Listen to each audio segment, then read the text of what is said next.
day to day. Haven't seen him today.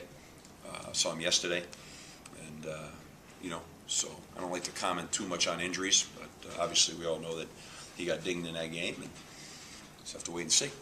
For the concussion?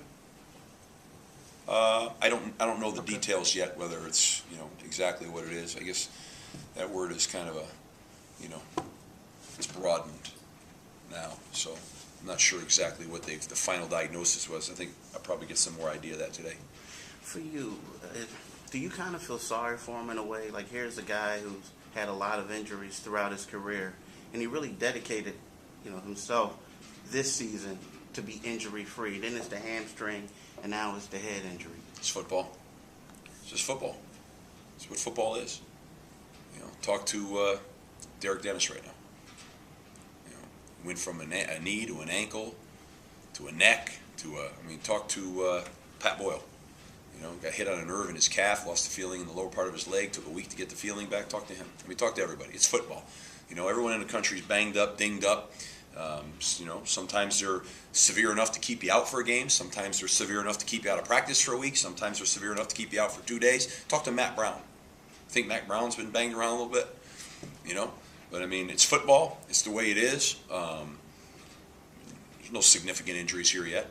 On that front anyways. It's just, hey, you're going to tote the ball, and you're going to run a power run game. You want to carry the ball 25 times a game. You're going to get whacked at a high velocity by a lot of people. And that's the way it is. And I think Bernard's done a great job with it.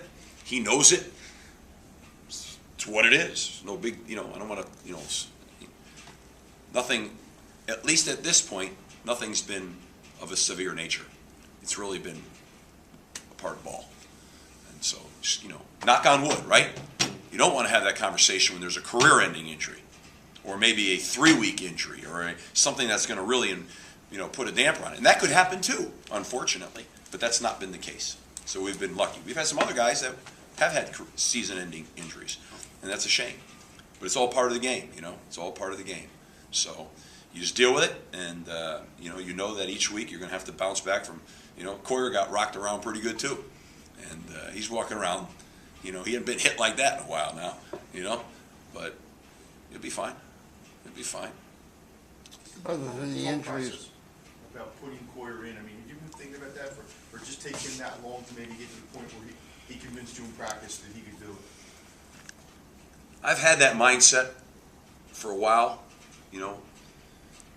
There has been a couple times I've been real close to putting him in. What happened, Coyer's a bit unknown on game day right now. I've seen a couple of runs out of Coyer, and I liked them. They were intriguing. And then I saw a couple of things in practice where I was like, what, this guy's really going hard. So, but I really didn't want to be in a 2-quarterback system either, So I was trying to really avoid that. And, but I had made my mind up that I felt that the timing was right, that I was going to put Chris in, force myself to put Chris in that game. And that's what I did.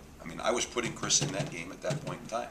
And then once he got in the game and started having a lot of production, he stayed in that game. It was as simple as that, really. And I told you guys along the way I had confidence in Chris, but it's just that it was unproven. It's hard I would say if a guy's playing poorly and you're getting beat, you got to make a change. We've only really had that one time this year where you really would say that, and that was Toledo. Okay. Other games when they're 3-point games and they're 6-point games and they're nip, it's hard to shift it like that because you always feel like you're getting ready to come out of this thing, and even in Bowling Green, you felt like in a second half surge we were coming out of that thing, and so it's hard to make that change, but that's why I kind of committed myself to this game. I said I want to see Chris Coyer go in this football game. I want to see that happen. We practiced it that way all week long, so I stuck to that, and I thought Chris did a phenomenal job. So that was honestly exactly how it went down, just like that. You, I guess before the season, you obviously waited until right before the first game to name Girardi the starter, and I know Coyer was kind of right there with him. And then for a while, you were saying a lot, we have 2 good quarterbacks, Mike and Chester, and then maybe a month or 2 later, you started to mention Chris a little more. Was there a period there where maybe he just wasn't competing as well as the other guys? Or? Here's what happens. You had going into this season, you had two quarterbacks that played a lot of football here at Temple. Okay? So they're experienced guys. And in practice, it went the way we played it. And so all you can do is judge by, you got two veteran guys. This is what's happened in practice. We always knew that Coyer had ability. No one didn't know he didn't have ability, but he's not. You can only give so many guys reps now. There's only so many reps to go around. You can't get three guys ready to play in a game. So you're going down a path, and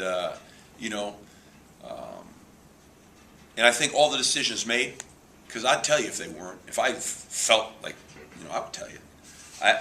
I felt like all the right decisions were made for the right reasons. Not, you can sit in your chair over here and have an opinion because you look at it through. I got to look at it through the eyes of this football team and what I see. I can't make decisions based off of history or anything else. That's hard to do. You got to judge it the way you see it. Okay, and that's what I did, and I feel real good about what I did, and and I feel real good that Chris did really good on Wednesday. I think that's terrific. Okay, now we'll see what happens this next week. He's going to start the game, and I hope for Temple and for him and for everybody that it's a great outing. And if it's not, then I got to deal with that, And but it's hard to get three guys ready, and so that's the problem. I mean, you could be Quentin Granger right now. He doesn't get a lot of reps right now. Don't think he doesn't have some talent now. Okay, but he's not as ready as those other guys. That doesn't mean that all of a sudden something could happen. You could put him in a game, and he could have a heck of a game, and you look at me and say, "Oh, what the heck?" It's not on-the-job training now. I put a guy in a game that all of a sudden it doesn't go so good, then it's like, well, what the hell are you doing that for? Why don't you put that guy in a game? That guy started X amount of games. Yeah, I know. But that's my job. I got to make those decisions. So I made them, and I made them the way that I see it, and I think it's, I thought we brought Chester in for that Maryland game, and I don't think anybody would doubt what happened in that Maryland game. Okay? You can't get so damn herky-jerky all the time. Like, well, in this game, I'd have pulled him there, and I'd have done this over here. You got to be a little steady in the boat, have a plan, and execute your plan. Okay? It's not perfect. That's what we did. And now, on the positive side of things, I think we all think that Chris had a hell of a game, did a great job, and we're all excited to see him play on Wednesday. And I'll leave it right like that. Right? And I think that's a fair commentary from me, and we couldn't be happier that he played well. Now we got to make sure we play well on the other side of the ball, because they've been playing real well for a while, right? All right? It's unfortunate that didn't marry together right there. But we'll get that right. I want to tell you something. I really like our football team right now. I got to tell you that, okay? And I really see a lot of positive things happening right now. And I think I see a team that's an extremely competitive football team and a talented football team. And I'm proud of that. I really am. And I told them that. Would we like to be sitting here right now, whatever, 8-1 or whatever that combination would be? Sure we would be. But anybody that's a true Temple fan that's watching that football team right now, you're proud of that football team. And you see the growth and you see the potential in that team right now. And that's really, really important. So I can't lose sight of that, and I won't. Now we got to go get us a win and get going, right? But a lot of the positives far outweigh the negatives right now.